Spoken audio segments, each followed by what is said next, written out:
What's going on, everybody? Welcome into Huskers Live. And boy, do we have some stuff to talk about today.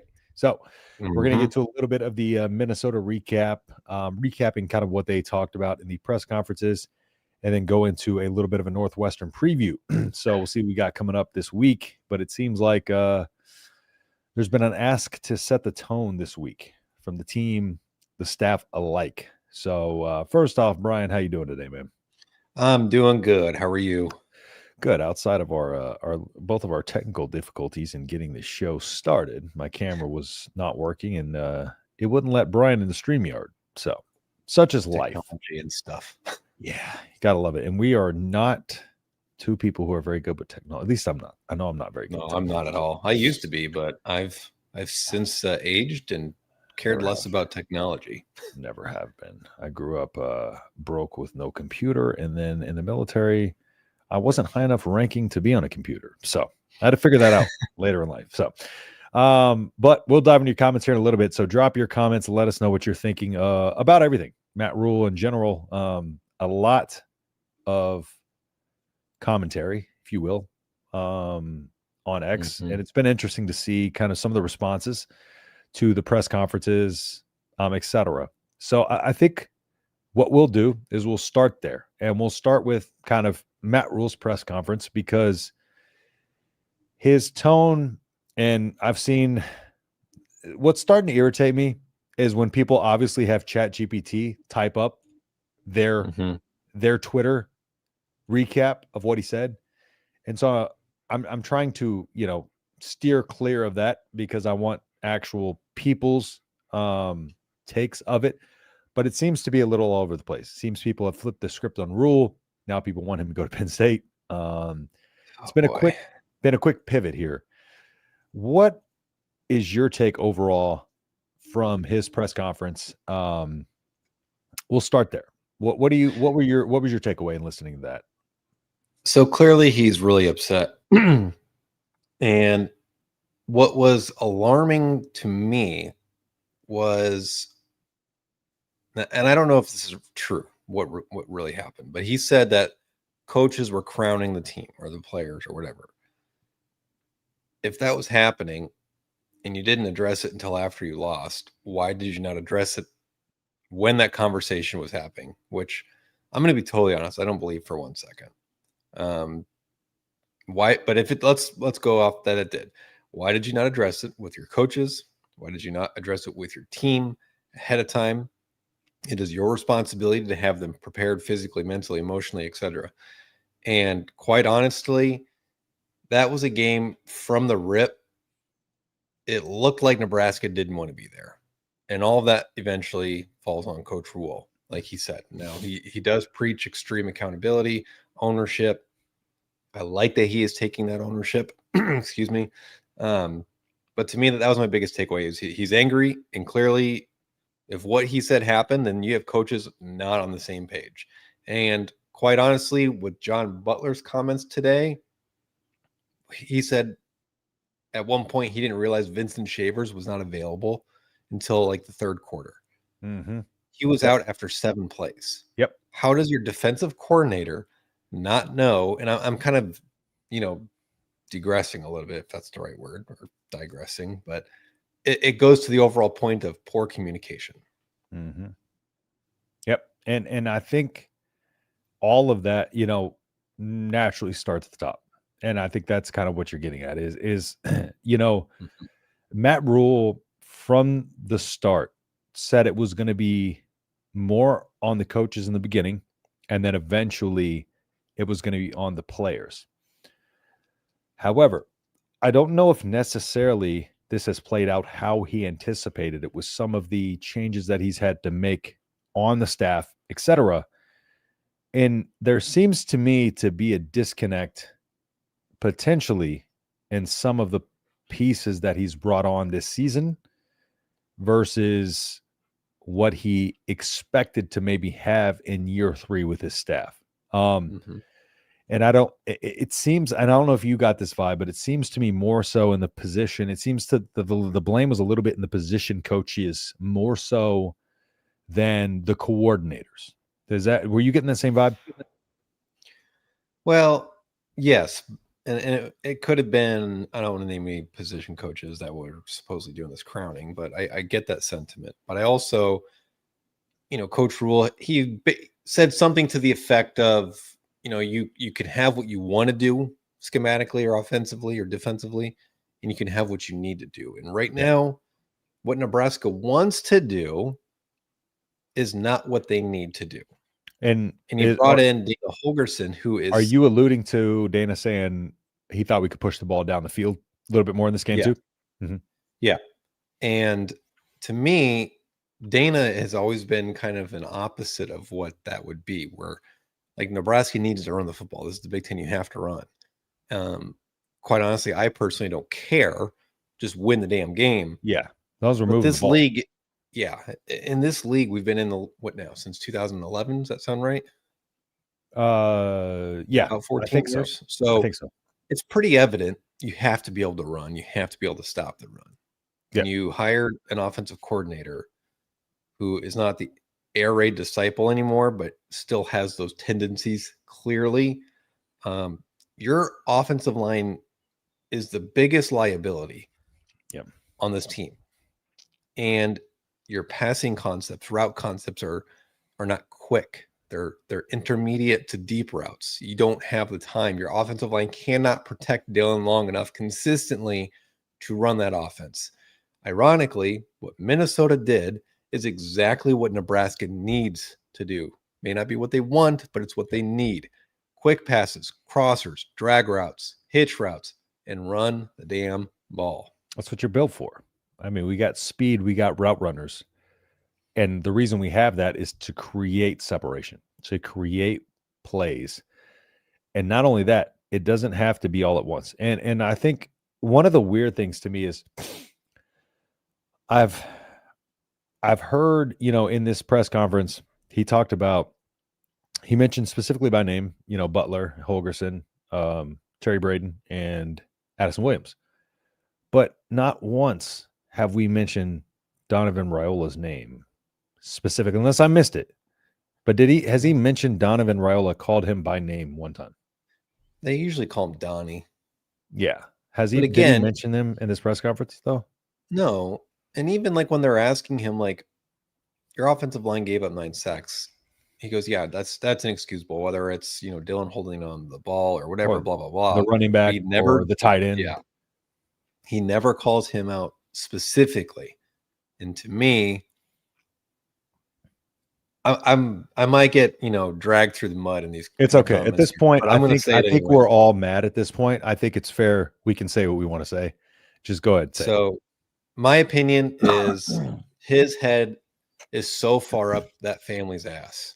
I'm with you. And this might not let us get coaches on the show like we had planned or other stuff like that. I'm just calling it like I see it, man. It is bizarre to me. Yep. It is absolutely bizarre. Granted, there was 9 sacks given up against Minnesota. Not all of it was on the offensive line, and I will give you that. 6 of them for sure. 1 of them falls on Emmett. But the reason that falls on Emmett is because the offensive line shifted to the left on a blitz that was coming up the middle. Yes. And that falls on the center. Yes. Not on Emmett. That's schematically, that's not his fault. And Dylan held the ball a lot. I'm 100% with you on that, because even when he's kind of calling Dylan out, he's not at all. Like, you see what I'm saying? Like he'll start to go that direction, but then he'll bring it back to protection, or we got to do this better, or this has to be better, or we're just not good enough. At what point does anybody named Raiola get called out specifically? And I think that I'm not worried about who we get on the show or anything like that, because at the end of the day, it's our job to just kind of say what it is. And at this point, I'm with you. I think there's a little bit too much protection. I don't know if it's because of the power that name holds, or he feels like that holds. But I think everybody right now, this is the point where Rhule needs to grab control by saying those names and calling that out, because that's what we want to hear. And I think he is trying so hard And I kind of get what he's doing, because I think he's so worried about the media talking points, which is the problem I think that he has right now with having a podcast and doing this shows. I don't care about his public perception or how his words are taken. I by the media or by the outside or us. I care about how his words are taken by the players. He needs to come out and stop, with the anxious body language and all this, because he's trying to his best to sugarcoat it and say it's on me, which it is, right? But like we're not getting a definitive, because he's like, it's on me, but it's on them. But at the end of the day, that's me. And that is not giving us the answer that we want to hear. We want to hear you say the offensive line sucks. Like Donovan is not doing his job right now, because that is the reality of the situation. I don't care about the defense right now. Yeah, okay. Like I don't care about calling that out. Let's call what the problem is out. Our offensive line coach. And I think it was it Sipple who asked the question, hey, this is not a new issue. This has been, and credit to him for asking this question. I think it was Sip that asked that, if I recognize the voice correctly. Because he ain't afraid. Exactly. And, shout out to Sip for that, by the way, because that question needed to be asked. This is not a new thing. Michigan State was a terrible pass rushing team, and they got after us. Okay. Mm-hmm. That's no secret. We knew coming into that game, Michigan State was terrible. Maryland didn't look great last week. You know what I'm saying? They're not a great pass rush team, and we may have figured it out in that second half. But what showed up last week has been the same stuff that showed up week after week after week, because, I talked about it after the win. And again, I mentioned this time and time again, people saying I was being negative because we won and whatever. Well, I need to stop caring about that, which I really don't. But like the fact that people, win's a win, we did, we need to. But what happened in the middle of that game catches up to you. What happened in the middle of that game and what happened in the middle of the Maryland game was exactly what couldn't happen in the Minnesota game, and exactly what reared its ugly head. This is not like something that just happened this week, where he's talking about the team was fired up and ready to go. And, they were fired up on the sidelines. They were ready to rock and roll and all this other stuff. And then, everybody's feeling sorry for themselves. But it's like, I don't think this team was necessarily prepared. Like, this team wouldn't have beat that Minnesota team in week 3 or 4. No, not just this week. They wouldn't have beat them if they played like they did the previous 2 weeks. And I think that's what we gotta realize. This wasn't just a 1 week thing, not just with the offensive line, but with the entirety, the consistency of the offense. And that's where I was confused when Holgerson's like, we did figure something out in that Maryland game, but what makes you think that just because we came out in the second half against Maryland and had some success with some of those things, that all of a sudden we can start pushing the ball down the field against Minnesota? We got to do that against a good team like a Minnesota, a physical team like a Minnesota, before we can feel like we can just, okay, now let's change it up and let's just start pushing the ball down the field. That's one part of it that I don't understand where they got that. And maybe, I don't know if that's what he's talking about. Maybe when he's talking about we're crowning ourselves or whatever. But nothing has been good enough this year. And I mean, our secondary has been pretty good this year, but at the same time, we haven't gone against the best receiving cores either, That has been what I've like. I can't remember who said something on Twitter. It might have been Big Red Junkies or Generation Red, but that was my big concern, was like, we have this top ranked pass defense, but who have we played outside of Cincinnati that can air it out? And mind you, we talked about this coming into Cincinnati isn't like great. Cincinnati had a ton of transfers, and they weren't clicking week 1. They've gotten their ass together in the previous few weeks. So like, we also can't look at that Cincinnati team and be like, we beat that, because we knew coming into that game that was a lot of transfers at the skill positions. I talked about that on the preview, and they ran the ball with the quarterback like crazy against us, and they moved the ball well, and we did make a big play there at the end of the game. But the fact of the matter is, everything else, we can't rely on an interception in the end zone, or making that play every single time. Sometimes we have to have the ability to get ahead of a team and put a team away, and we still cannot do that outside of the lowest level teams that we've played. And that is frustrating. Maryland, Michigan State, those should have been games that we should have put away earlier. In my opinion, if we are where we need to be in year 3, we should have put those games away, but we were fighting for our lives in those games, and both those games, you had 2-score leads. You blew it. Yep. Twice in each game, actually. So the killer instinct still isn't there. And it's just a matter of I think at this point in year 3, the fact that it's it's on me, but it's on the players, but it's on the assistants. It's I still think there's no clear identification of where we need to improve, because basically what he did is he came out and said everything was bad, which we know, right? We know that. But give us a more direct answer than that, because we knew the tackling was bad. We knew the running the bad. We knew that stuff. Don't tell us what we already know. Tell us what we're doing to fix it besides I don't know, I don't know. And it's how we respond, but what are we doing to respond better? How are you holding Donovan Raiola's ass to the fire? What is going to improve? It's not just it's up to the players to now respond. No, but tell us what's going to be different, because again, this wasn't just a 1-week thing. And I understand how you respond from a loss says everything. And, I still think this is an 8-win team. Call me crazy. I still think this is an 8-win team, but that has to start this week. And Northwestern is a top 25 defensive team. So albeit they're not going to be just some pushover easy test. We're a touchdown favorite. So what? We were 10 They're points. Probably the best defense we've played. They're a top 25 unit. Yeah. Mm-hmm. And I think played actual teams. Yeah. And I think Minnesota played up to the occasion, because I just think Minnesota knew we were going to come in there a little overconfident. I feel like they felt that every time. Yep. I feel like that's every time we play Minnesota, we go in there a little overconfident, feeling ourselves. And I think that's where Matt Rhule needed to step in and not be surprised at the fact that we're looking at this team like they're nobody. He should have known that from before. Hey, he has to prepare his guys this season to be ready to prepare for that Minnesota game and every game leading up to it.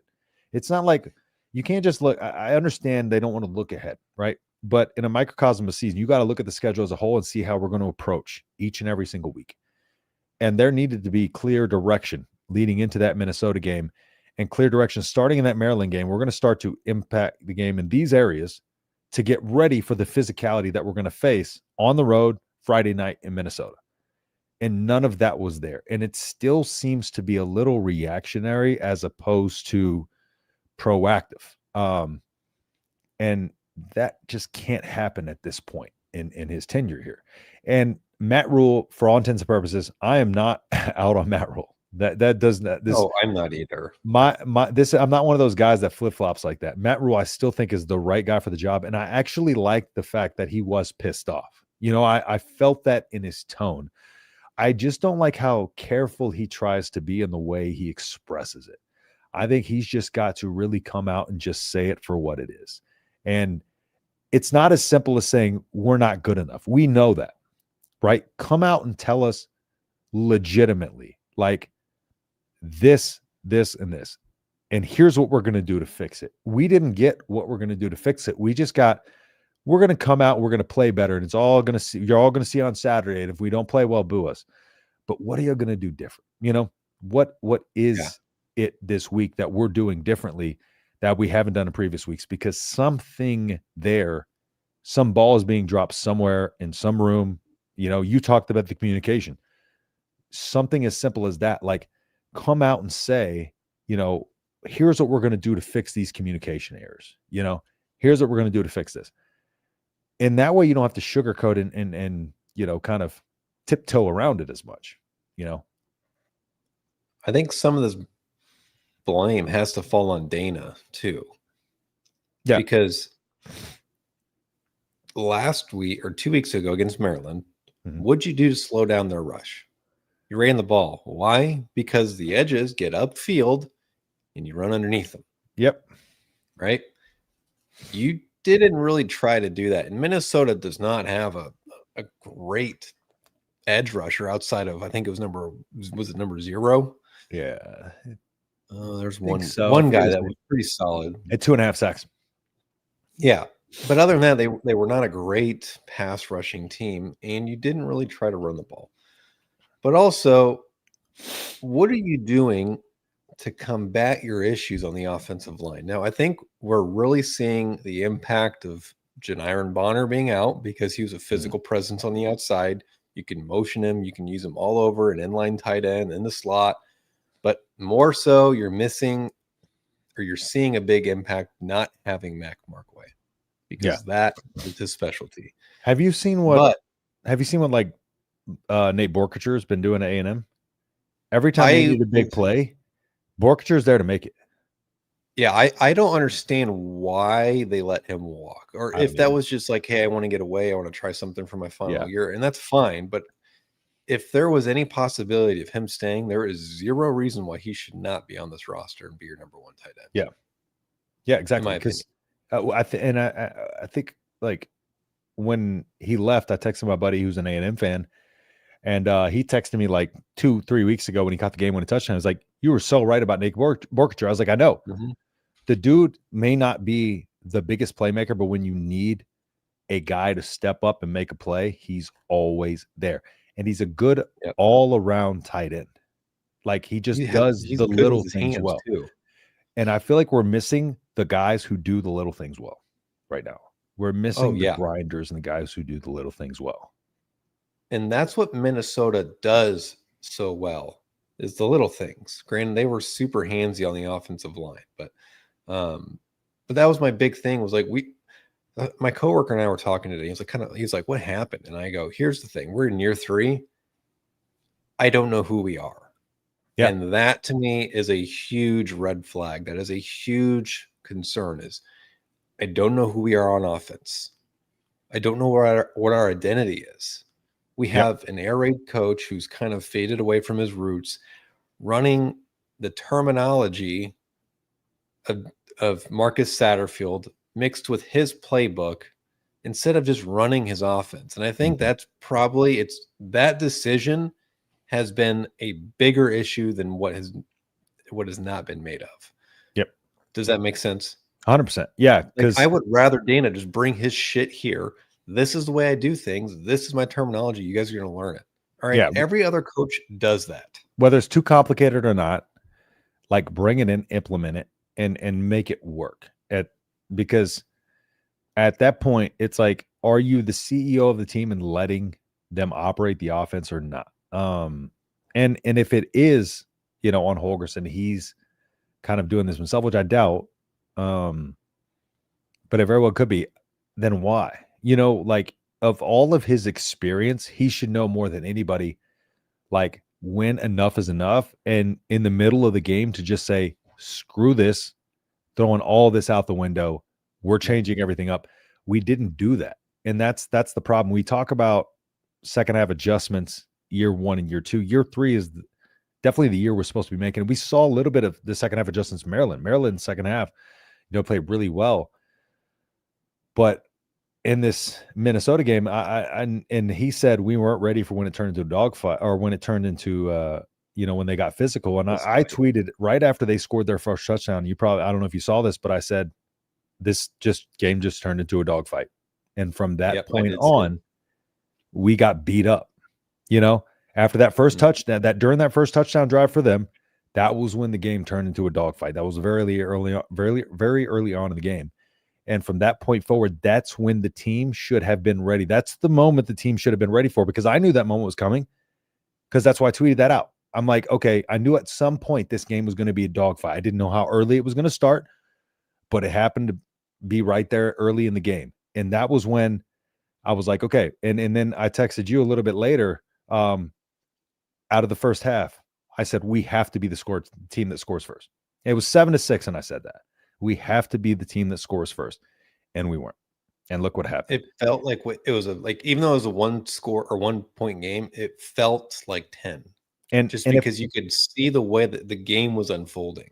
if we can feel that and sense that as fans, and if I can feel that and sense that as a fan, like, how can they not be prepared for that as a staff when this is their focus and all they do and all their job is to get them ready for that moment when that game turns into a dogfight? I don't care about how they feel before the game, coming into it, how they are on the sideline early on. I care about how they respond when they know that moment comes, because as soon as you get punched in the mouth, that should be the moment that wakes you up the most. Like for me, my former coach hated this, but for me, it always took me taking a big punch for me to press the pace, because it was like that big shot that I took woke me up and got me into the fight, right? And it was like, up until that point, I was like, okay, like, I'm gonna sit on the outside, I'm gonna pick up, try to pick it apart. And that when that doesn't work and you get clocked in the chin, it's like, okay, now we're in this fight. And then that's when you're I'm not gonna say your ego, but that's when you're like, okay, your fight or flight response kicks in. Like, this team had to be prepared that, like, as soon as they punch us in the mouth, they're gonna want to knock us out. We cannot let that happen. And if he's talking about the staff saying, why are you crowning them, all that? Why didn't he stop that right then and be like, hold on, hold. What are you talking about? And you do it publicly too. That should have been addressed in front of the team there. Yes. Yeah. With everybody. They should have, like you said, it should have been addressed with everybody right then in that moment. Like, I don't even want a semblance of that thought being spread around here. So where the hell did you get that from? Why are you saying that? And that's when somebody should have been held accountable. And that's where I'm talking about the proactive versus reactive. Years 1 and 2, maybe, okay, like, we're still learning, but hey, guys, this is a good team. You got to get your guys ready. As soon as he heard somebody say, oh, why are we crowning them all this? That's unacceptable. I don't care who we're playing. I don't care what team it is. You got to treat every team. We are nowhere near the point where we can be like, why are we crowning them? Who are we? You know what I'm saying? Like, who are we at this point? We haven't accomplished shit in 20 years. I mean, does our ranking even count if you don't beat a ranked team to get there, or win a game anytime you're ranked? No, I don't care about sneaking in the back half of the top 25 because, we got a number by our name. No, like, can we win a game with a number by our name? Like, why all of a sudden where's the hunger to get to the top? Why are we accepting a ranking? Why are we accepting a 4-2 team on the road on a Friday night? And we're like, why are we crowning them? We're not crowning them. It's a physical team that beats our butt every single time we play them. They out physical us. And guess what? PJ Fleck, as much as people talk about PJ Fleck, how corny he is, I've talked all night and day negatively about that guy. I tell you what, he has them fired up and ready to go. Every single week, he knows who his team is better than anybody. He knows how to talk to them, and he knows how to get the best out of it. And right now, we're not bringing the best out of this team, and it's pissing us off. And it's getting really, really old, because Matt Rhule's supposed to be that guy, the preacher, like, come out and really talk. We were talking about how good of a talker he is. Connect that to your team. Where is that connection? Bring that out of them. Connect that to your staff. Get your staff. Hey, bring this out of your guys. I don't care how it gets done, but asses are going to be on the line if this does not happen. And I'll add too, this is the second year you started 5-1. This is the second year you were ranked after starting 5-1, 25th, going on the road. You wore your surrender whites and you got your ass beat on national television both times. Yep. And last year, the next game you played was probably your best game of the year. Yep. In a loss to Ohio State, which sounds kind of contradictory, but I think generally speaking, it was a damn good game. How do they respond this time? One, but also, last year, at this exact same time, this exact same thing was playing out. What'd they do? They They lost to Indiana. They fought Ohio State in one of their better games, and then they laid an egg against UCLA. Mm-hmm. And then they lost to USC. And then we lost fired. to We brought in Holgerson after UCLA, correct? Yep. Yeah. And in that UCLA game, they came out flat and they tried to battle back in the second half, but they got down like 4 touchdowns. It was just too little, too late. Mm-hmm. Yeah. And then you battled against USC. It took you until Wisconsin to get bowl eligibility. So you had Indiana, loss, Ohio State, UCLA, USC. You lost 4 in a row before you could get bowl eligible.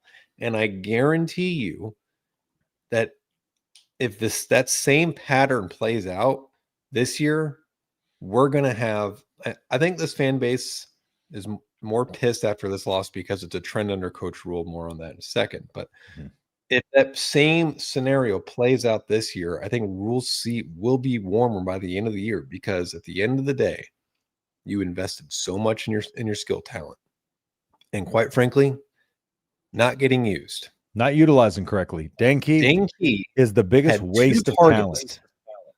It's so frustrating. Ja'Cory Barney had 1 target. That is absolutely grossly incompetent from the offensive coordinator, in my opinion. There is 0 reason that they should have a combined 3 targets in this game on a combined 94 snaps. Yep. And how many dropbacks? Probably what? Let's see. I got PFF pulled up. So yeah, 39 pass plays. Yep. And you have 3 targets to Danke and Ja'Cory Barney. And here's another thing. Because I feel like I'd be wrong to not call this out, because I called this out under Scott Frost. There's a little bit of an echo. Can you back out and come back in? It's very faint, but let me make sure I can. Okay, I'm logged in on my other tab, so we're good. Okay. Sorry, guys. We'll just get rid of that echo. I'll get Brian back in here, and then I'll continue my point. Then we'll dive into some of your comments before we get to the Northwestern breakdown a little bit here.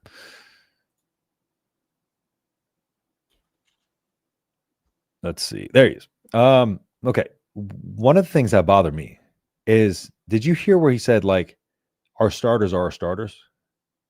About the offensive line? Yeah, he just said, like, was it that in context? Pissed me off, honestly. Yeah, because I'm like, that was one of the problems that I had with Scott Frost, because remember when he benched Lamar Jackson, and then Lamar Jackson turned into one of the best players that we've had in a long time, like in the last, 10 years, 15 years. You can't just sit here and say, yeah, our starters are our starters ever, because that's going to take the hunger away. If your guys aren't performing up to the standard, if they're not physical, if they go out there and get their ass beat against Minnesota on a Friday night, I'm sorry, bench them. I don't care what talent they have. I don't care how good you think they are. Bench them. It's not the good old boys club. It should have been just like it was year 2. When Vincent Shavers came in and he's like, oh, he's a true freshman, but he's outplaying all these guys. It wasn't our starters or our starters in. He's coming in hungry and he's working hard. What happened to that? Is that so? The messaging there isn't clear either. Like, is it our starters or the guys who are putting in the effort and doing the right things going to be the guys that are on the field? And is that where we're dropping the ball? Because that comment confused me too, because I thought this whole time that this was a standard of, if you're not doing your job, you're not seeing the field. You're out. It's been a theme under Coach Rhule, actually, this hypocrisy, for lack of a better term, because you remember his first year with Anthony Grant, he fumbles the ball, he won't play, but your starting quarterback was averaging 4 turnovers a game, and you refused to pull him until you didn't have another option. Yep. So he got hurt. It's the same thing. So he got hurt. Yep. It's like, it's only for certain people in certain position groups, it feels like, and that it can't be that way, because then you're going to have a locker room of resentment, because it's like, okay, some of these guys are getting favoritism. And I think that's where, again, I think a lot of the problem comes even with the staff stuff. Like, you got to call out Donovan Rhule. You can't call out Dylan in one sentence and then protect him in the next. And I think they're trying a little too hard to protect Dylan. Like, Dylan's a grown man, dude. Like, he can, if you come out and say it, I'm sure he can take it. And I'm sure he can take it on the chin, but I guarantee you that will make him get better. But you can't sit here and just baby him. You know, as a grown man, these guys are getting paid a lot of money to do a job. This isn't college sports of old where, hey, these guys are on a scholarship. You know, they're just kids. These guys are getting paid a lot of money to come out here and do this job. And they need to be held to the standard that they're getting paid for. Just like the coaches, the players need to do the same thing. Can you imagine, like, I haven't looked at the depth chart that they released. I'm going to see if I can find it real quick. But can you imagine meeting the backup right tackle, Teddy Prohaska? Or I guess not even. He got pulled for Gunner because he was struggling too. So whoever their backup is, whether that's Brock Knutson or Preston Taumua, because I know he's played some tackle, but whoever it is, can you imagine seeing the person you're sitting behind? In Gunner's case, giving up 4 sacks in a single game in 10 pressures. And then Coach Rhule makes the comments, our starters are our starters. And then to me, they go, I have no fucking chance of playing. Yep. That's where my mind would immediately go. Like, I'm watching Gunner give up 4 sacks. He's getting our quarterback killed every week. And I have zero chance to show what I can do. Yep. And my opinion on it, can it get worse? Absolutely. 100%. I get that. But how much worse is the drop off from a Gunnar Gatula to a Teddy Prohaska to a Brock Knutson, or for a left guard, Henry Letofsky, who's struggled? How big is that drop off from him to Sam Sledge or to Grant Bricks, who apparently is not even on the depth chart anymore? And we hear all off season how good he is and how valuable, and he's a swing player, tackle, guard, right tackle. So to me, it's frustrating that gives off their impression that you won't even try to see if there's a better combination. You're going to roll with your main guys, which, again, this is another issue. When Rocco went out at right guard, who'd they put in? Tyler Knack. Tyler Knack has not appeared on the depth chart at right guard until this week. He has not played right guard in 3 years at Nebraska. He is a right tackle. And the difference in footwork, or the way you line up even on the line of scrimmage as a right tackle and a right guard, is completely different. Now, these guys should be able to go both ways, like they do in the NFL. It's 2 different worlds. And is the depth chart or not? Yeah, that too. Because I don't even understand what the point of the depth chart is, because I get once you're in season, it's kind of irrelevant, but still, Tyler Knack has not played right guard in 3 years. He did I believe he's at Utah before, but that was 4 years ago. Yep. He's not played with that group that he was playing with. And then you wonder why he goes and tries to block a linebacker instead of the defensive end, because he's not played with these guys. They don't communicate up front effectively. Yep. Yeah. And think about it this way. Like, if you're at a job and there's no opportunity for advancement, how much effort are you going to put in each and every day? You're probably going to, you're looking for another job. Yeah. You're looking for a job where you're going to get advancement. So if you want to bring the best out of these players, let them know that their job's on the line every single week.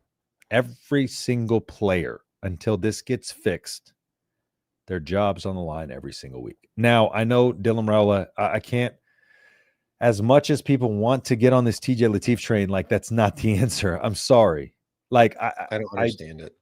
Modern college football and modern football with the mobile quarterback has everybody thinking the solution to beating a bad offensive line is just throw a mobile quarterback in there and let him run around. That's not the answer. That is not how you run an efficient offense. That's how you end up with shitter Sanders. You know, that's how you stunt a player's development. Yes, and you kill their confidence, right? I unfortunately had the unfortunate pleasure of seeing CJ Stroud last night. Again, just no play calling, offensive line, just giving up this. I don't know what's going on there, right? But like, That is how you kill a quarterback's confidence. Is like for him, even him, as confident as he was his rookie season, he's playing behind in a bad offense, behind a bad offensive line, and he has zero confidence. If you put a young kid like TJ Lateef behind there, he's going to leave. Mm-hmm. You want TJ Lateef to stick around with this program, do not throw him to the wolves and throw him in the fire. He has come in some situations where they have been backed off, where he has had freedom to move and stuff like that without the dogs coming after him, without any scheme game plan for him. It's a whole different animal. So Rhule has got to figure this out. So I'm not going to say Raiola's job should be in the line. I'm not going to say we should bring in TJ Lateef. I'm sorry, but your quarterback has to be your quarterback. If you have two quarterbacks, you have no quarterbacks. Simple as that. Yeah. And quite honestly, I've been saying this for years about not only offensive line, but just in general. Nebraska has to be in a position where they're not relying on freshmen to go win them games. And right now, that's what we're doing. Yeah. Not as much now, but but last year, obviously with Dylan, right? Mm-hmm. But Ja'Cory Barney too. Your best players are freshmen. That's a fucking huge problem. Yep. So my question here is, what does success look like against Northwestern? What do we have to see against Northwestern to feel good about the rest of this season? In your opinion? I want to see establish the run early and often. I want to see red zone efficiency. I want to see 100% touchdown rate in the red zone. Third down. I've talked about this every single week. Third down. We have to win third down. My biggest key in the Minnesota game coming into it, win third down. We have not been doing that. Against Maryland, we weren't winning on third down. Oh, sorry, they were 7 of 12, I think, against Maryland on third down. I'm pretty sure they were better. I'm pretty sure Maryland was better than us for majority of that game. And then when we started to win on third down was when we started to take the game over. Yeah. But even then, Maryland was still over 50%. Way better than us on third down still. So what did I say? Red zone efficiency. Establish the run. Tackling has to improve. I want to see the defensive line because Northwestern is going to be very similar to Minnesota in the sense that they're going to run it. They're going to be very selective when they throw it. They're going to throw it to one guy. So let's try and limit his ability. I think he's number 17, their receiver. They move him all over the field. But from an overall scheme standpoint, not even a scheme standpoint, I think the most important thing is look like you want to be there. Mm-hmm. Show up with energy. Fly to the ball. I'm okay with losing when you give 110%. If you play well, like Ohio State last year, and you lose, chalk it up. It is what it is, right? You're not going to win them all. Yep. But my biggest problem with last week is it is a trend under Coach Rhule. I talked about it a little bit earlier. It happened this year. It happened last year with UCLA. It happened in 2023 with Michigan State. 3 years, you've had 3 games where you just completely look lost. Mm-hmm. We've got to fix that. Sorry, I kind of got No, you're fine. And with Northwestern, they talked about how this is a veteran unit. Like, it seems like any veteran unit that we go up against, whether it be a veteran staff or a veteran team, we're not prepared for those games. When it's a team that has a lot of turnover, from the year prior, maybe a new quarterback, that type of thing. But the teams that don't beat themselves, like in Northwestern, we have to go out there and show, honestly, we have to go out there and beat this team, beat them. We have to make them not look like a top 25 defense. We should to prove that we're ready for teams like a USC or even an Iowa towards the end of the season. They have to go out there and they have to really, if this team is as pissed off as he says they are, they have to go. And I hope this starts with Dana Holgorsen and kind of what he was talking about, getting back to what we talked about early in the season, taking the underneath, getting the ball out of his hands quickly. Why the hell we went away from that? That's gone away. Why the hell we went away from that? I have no idea. That is the answer. That is the recipe. It's been the answer this whole season. At no point should we have had any confidence in our offensive line to be like, yeah, we're going to stretch the field now. I don't know where we got that confidence from at all. It was faulty confidence from Maryland, where even so they had that good rush, those 2 freshman edge rushers. Us running the ball is how we were able to do that. To neutralize because it that. pulled the safeties in, it pulled the linebackers in, it made the play action more effective. And like, to me, like, that's so football 101 to me. Yeah. Like, so you think you can go deep against Minnesota? Great. Go run it and open up the deep shots. Then open it up. Yep. Yeah. And hit the damn throw when he's open. Yeah, that too. I've been watching Wisconsin and Florida videos to keep me sane. We're getting ready to raid Florida's recruiting class if we can figure this shit out. Them and Penn State. But another comment that popped in my head while you're talking that kind of pissed me off was 2 weeks ago when all the Rhule Penn State stuff started. What did he say about his roster? You need a $30 to $40 million roster. Mm-hmm. Nebraska's spending probably $20-25 million on their roster. Nebraska's between Dylan, Dane Key, Hunter, Barney, Emmett Johnson, Elijah Pritchett, Rocco Spindler. Those 7 are probably making more than Minnesota's entire roster. Yep. So you're talking 7 to 10 million. Mm-hmm. And that's probably pretty close, to be honest. You just got your ass beat by a team that's spending half the money you're spending. So how are you going to say you need this money to do X, Y, and Z, and then go out and this year lose to a team that's spending less than you? UCLA spends less than you. Michigan State spends less than you. Maryland, and you're struggling to beat these teams who are not spending as much. Yeah, and it's not even the fact that we lost to Minnesota. It's just how. And and I think the frustrating part is it's the same stuff we've seen every single week. And it's just been padded because we've been pulling off a couple of wins. Thank you, special teams. We would not have won the last 2 weeks without our special teams, mind you. Well, before Minnesota. Yeah. We would not have won those 2 games without our special teams. Again, those took 2 big plays from our special teams to get momentum in those games too. So let's see. I hate saying this, but TJ gives us a better chance. Yeah, I can't do that. I can't do it. We need wider splits on our offensive line. That's pretty wide, part of the air raid whenever we are running the ball. But the problem is you can't just have wider splits, because when you have wider splits, it requires your offensive lineman to be able to step over quick. Like you can't just widen the splits and everything gets better. That actually causes more stress on your offensive linemen to be a little bit more athletic and better with their footwork. So we have to trust our offensive linemen to be able to get in position. And we can't do that right now. So how are we going to widen the splits if we can't get our linemen in position as it is?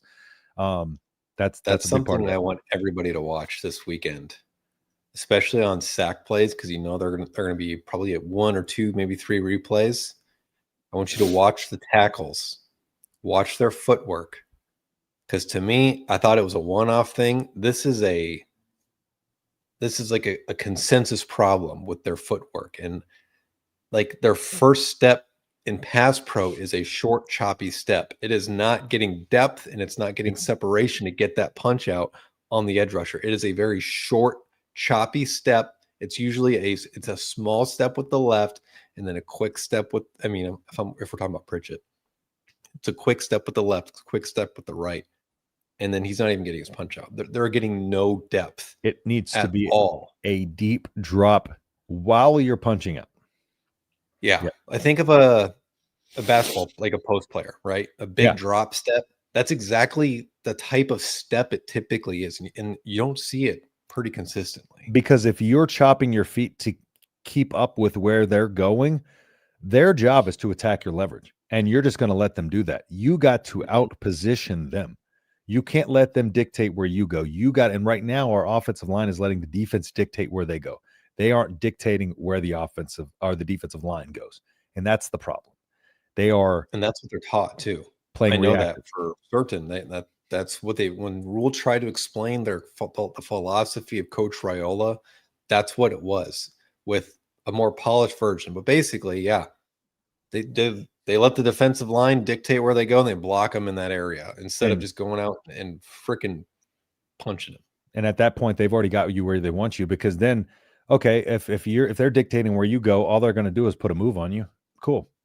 Now you're out of position. They attacked your leverage. Cool. Now you're dead to rights. You're on your heels. Then what are you going to do? When you're on your heels, you got nothing. You ever pushed a sled? When you push a sled, you ever try to push a sled from your heels? It ain't happening. You got to drive. You got to get down and drive that thing to get it moving. How many times are these coaches going to let us down? A lot.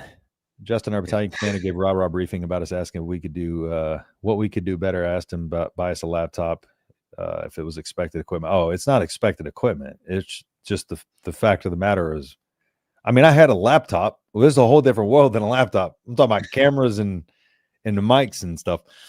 Audio box converters. Yeah. PCs. Yeah. They didn't teach me how to teach check my email in the military either. Our OT and ins can't move fast enough. Dylan does not move up, doesn't throw away. It's not they're moving fast enough. I think we just and kind of like we just talked about, it's just them not moving into the position first. They need to be more prepared about what the defensive line is going to do and be ready for that move. Honestly, none of them look to be on the same page, players and coaches, 100%. That comes down to communication. Audible into a stab play when they go 3-man front and drop one linebacker. Dylan's uncle coaching the O-line is going to get him hurt. Bad tackling year 3. Yeah. Leaving your feet and leaving your feet and diving at their ankles. Yeah, we saw that a lot. Yeah. Basically what Cincinnati did. And we were rallying to the ball early in that game. I don't know what happened to that. We were rallying at the ball very early in that game, and that just stopped. How many times is Dylan audible into a run versus a pass? That's a great question. That's something only the coaches know. Yeah. Donovan needs to go if that means Dylan leaves, and so be it. Yeah, honestly, you can't make your offensive line coaching decision based on what your quarterback wants. That you're a head coach. You have to be willing and ready to fire that offensive line coach if he's not. Otherwise, what incentive is there for him to do his job? Yep. He's like, oh, I'm safe. I'm surprised we haven't run more mesh concepts, to be honest. I mean, I've seen a couple of them in the Minnesota game. It just took it a while to open up.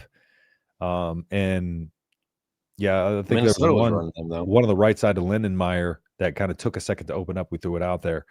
But yeah, not a ton. And the good thing about mesh concepts is they beat a lot of different coverages. Just because you call a run and it's covered doesn't mean you audible to a pass. You may need to audible into a better run. True. Adjust your protection. True. He has mentioned Donnie several times, but I don't think he's mentioned.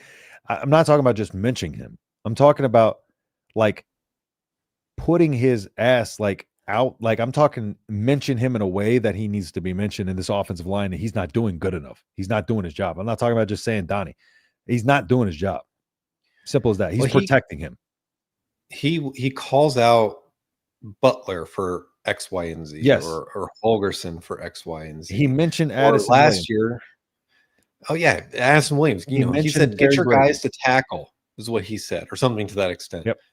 Why not, Donnie? Get your fucking guys to block. Yes. Yes.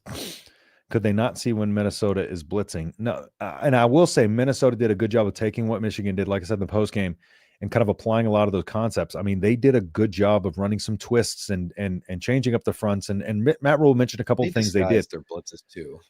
But if we saw that if they saw that on the Michigan film, we should have saw that on the Michigan film, and we should have been prepared. We should have known. Yeah, we should have known. Like, hey, some team is probably this worked against us. Some team's probably going to try this. Let's be ready for that, and we weren't. Exactly. We did a slow development play. We got a pass off, but it looked horrible and it was incomplete. Dylan was a lethargic QB. Everyone tees off now. I don't know if I'm going that far. Rhule needs to grow some stones. He refused to put any blame on Rhule. I agree. That's 100% agree. It's bad when the off-script plays look better than the actual plays. Yep. What's crazy is outside of that big pass to Quinn Clark, I don't think their script plays actually netted much. True. Yep. And that's a big problem because that should be your guaranteed points. That's your guaranteed points. None of the position coaches are developing players. Let Rhule go to Penn State. I'm not going that far. I'm not. I do not want Rhule to go to Penn State. I want stability at this program. I want him to stay. I still think has been phenomenal. Yeah, and Rhule is still the guy. in my opinion. I know people don't want to hear that right now, but I think we can sit here and we can call this shit out and still not have to flip flop on the fact, like week to week, that and say, oh, he's still the guy. And that's not changing for right now. I just don't think Nebraska will ever be relevant again. Everyone seems to be improving except us. I understand why you think that, because it's hard not to have that thought seep into your mind, because we're getting passed up by the who's and the who's nots of the world. But you forget, like, Florida just fired Billy Napier. Yeah. Right. Like, that's a school that's invested more into their football program than we do. And they fired Billy Napier. Who was the coach before that got fired? Dan Mullen. And I mean, they've been through 3-4 coaches this decade, just like us. We will be. The thing is, we will be relevant, and we are relevant. We will be relevant again. But I understand why that thought creeps in, because it creeps in my mind too. It just, it creeps in all of our mind. But we got, to kind of look at it as it is. And Nebraska is a team that's destined to be relevant. And I know people don't want to hear this right now, so y'all can get on me if you want. But Nebraska will be relevant again. And they are a relevant team. Relevance is the wrong word for it, because relevant just means people talk about you, you are. We are very relevant in the world of college football. Are we going to be at the top of the college football world again? So the word relevant, I think, is overused in the modern internet era for sure. And that word has completely lost its meaning. It's because the expectations are too high. I don't think if you say the expectations are too high, then lowering the standard doesn't help anything. We celebrated beating Wisconsin, who won 4 games or 5 games last year. We stormed the field. So if you say the recipe is to lower expectations, that's just going to lower your product even more. Yeah. I think, like, we have high expectations, yes, but, like, for me personally, if you can get 9 wins a year, I'm okay. Yeah. Am I satisfied? No. I want 10 or 11, but 9 wins, you give me Bo Pelini at this point, I'm okay. Don't talk about that's as low as I'm going. This guy's don't talk about my guy. Never mind me like that, bro. What's wrong with you, Matt B? What the hell is wrong with you? Plus, our special teams got us at least 2 wins. Yes, 100%. Bone lead, right on point. I thought 3 and 9 was rock bottom. Yeah, it was. No fucking kidding. Trev brings Rhule in and presents it like a polished orator. Then Trev jumped ship. Trev was leaving anyways. He's been trying to leave since he got the job. Let's not He's already trying to leave Texas A&M. Let's not romanticize Trev Alberts now. We're not going to go that far. Do something. I'm tired of pulling this shit, never getting and having never minded getting street cred. What? What are you? What? Yeah, exactly. What are you talking about? I'm wondering the same thing, dude. Let's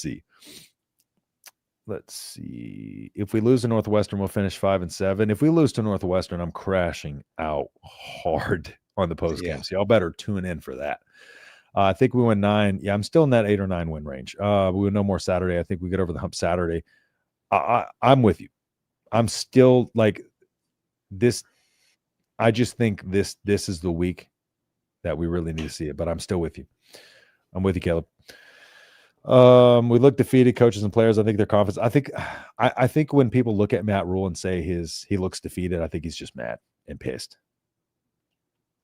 Bork pass dropper. Oh, okay, Krager, you're out of your mind, dude. Have you seen what he has 11 catches for like 115 yards and 2 touchdowns, and one of them was a game winner against, at the time, like 3rd ranked Notre Dame. Clutch, dude. That's crazy. That's crazy. He's a good tight end. What is he doing in Nebraska is what people will probably say. And it's like, he was never utilized at Nebraska. He wasn't utilized correctly, no. And the thing about it is that the tight end position, a lot of the stuff that they do isn't sexy. A lot of the dirty work that tight ends are doing, like George Kittle has consistently been a much better, not even close, tight end than Travis Kelce the last decade. But everybody, if you ask the casual audience who's the better tight end, they're going to tell you Travis Kelce. But the better tight end for 1,000 yards, the best tight end in football was George Kittle all that time. Mm-hmm. All around. George Kittle will get you 60 catches and 800 yards or 700 yards, but he'll also be your best run blocker outside of, like, whoever their left tackle is. Exactly. Talking offseason and man, boy, I mean, I was a Fedoni fan, and now everybody's trashing Fedoni, man. That he cared. He played hard.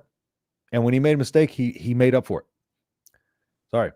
Talking off season, Rhule These to are give the types of $30 million. questions I want. For Rhule to be given $30 million to build his roster, where should he spend the money? Right now, exactly how to spend it. You're going to spend $10 million on your offensive line. You're going to spend $10 million on your defensive line. Oh, here we go. You're going to spend $5 million on your backup offensive line and $5 million on your backup defensive line. Thomas Fedoni, all pre-year one, and being a pass dropper and clumsy of foot. I think that was the fans were just too hard on Fedoni. There's a reason his dad watched his show. Be all pro in year one. Yeah, I don't know about all that. There's a reason his dad watched his show. It's because we were fair to him and understood the football side of it. I don't even know what this Kreger guy is talking about. PJ flex us. That he did. DB talked about how much Minnesota hates us and how we don't hate them the same way. I talked about that, dude. I don't really give a shit about Minnesota. It's Minnesota, bro. Like I don't hate Minnesota. Like I don't care enough about Minnesota to hate Minnesota. So I don't expect us to be able to formulate a hatred for them. They hate us, but they want us to hate them so bad. It's so funny. It's like Colorado, except I genuinely hate Colorado now. Yeah, I hate Colorado. After the years have passed. But when we were there in 2023, after the game, before the game, they were chanting "fuck Nebraska." They were doing it an hour before kickoff this past weekend. They hate us. And in the post game, I talked about how like we're their Super Bowl. Like this is a big deal for them. Yeah. And some Minnesota fans commented and thinking like that was an arrogant, but it is. Like you don't see us chanting "fuck Ohio State" when they come. You don't see us storming the field when we beat a barely top 25 team outside of Wisconsin last year because we hadn't beat them in 10 years. Alibaba, the guy we had on last week, hates phenomenal, us. By the way. And he wants us to hate them so bad. Like he tells me I hate them. I'm like, I don't care about Minnesota. Like the fact that they beat us every year doesn't make me hate them. It's Minnesota, bro. Like dude, I root for Minnesota. That Minnesota is so irrelevant as a state, and like there's no reason for me to hate them. I hate the Longhorns because I grew up in Texas as a Nebraska fan. You know, I had an acquired hatred for Iowa just because I don't live there. I don't have that. So like Minnesota, but they hate us and they use that to their advantage. But you can't expect us to just formulate some kind of hatred for a team that like isn't. They don't have the hate built up there. Like we just can't just like, oh yeah, like force a hatred. You can't do that. So, all right, well, we're a little past time here. So yeah, we will, I'll be back on probably tomorrow, posting up a little recording to break down Northwestern a little bit more, but I wanted to focus a little bit more on kind of what the conversation was this week on this episode and what we're doing wrong and kind of where we need to go from here. But do you have any prediction for the Northwestern game? Yeah, man. Oh, man. I'm going to make two. Okay. One's going to be based on if we come out how I think we come out, and one of them's going to be based on if we don't. Okay. If that makes sense. So if they come out the way I think they're going to come out, which is pissed off, wanting to prove a point, it's going to be 38-10. Yep. But my fear is what's going to happen is it's going to be 21-10 Northwestern. I got 34-17 or 28-24, both Nebraska. But one of those is a loss in my mind. Yeah, I just have a weird feeling that they could spiral after this. I'm hoping because that's what they've done in the past. Here's what I'm going to say: if I truly believe Matt Rhule's the right man for the job, let's still beat their ass. Trust him, get him right. 34-17, and if not, we'll see you in the post game, and we'll address that when that time comes. Yeah. So what did I say? 38-10. Yeah, and then what was the second one? 24-10. Yeah. But I think we're gonna win. Just to be clear. Yep. So, all right, guys, we'll tune in Friday. We'll have our call-in show Friday night. So we will see y'all there. We will try to get y'all prepped up and ready for the game on Saturday. And then we will, of course, be here for the post game. So thank you, everybody, again, for tuning in. Appreciate all y'all's support. Drop a like on the stream if you haven't yet. And then we will see y'all in the next video. That'll do it for us here. Peace.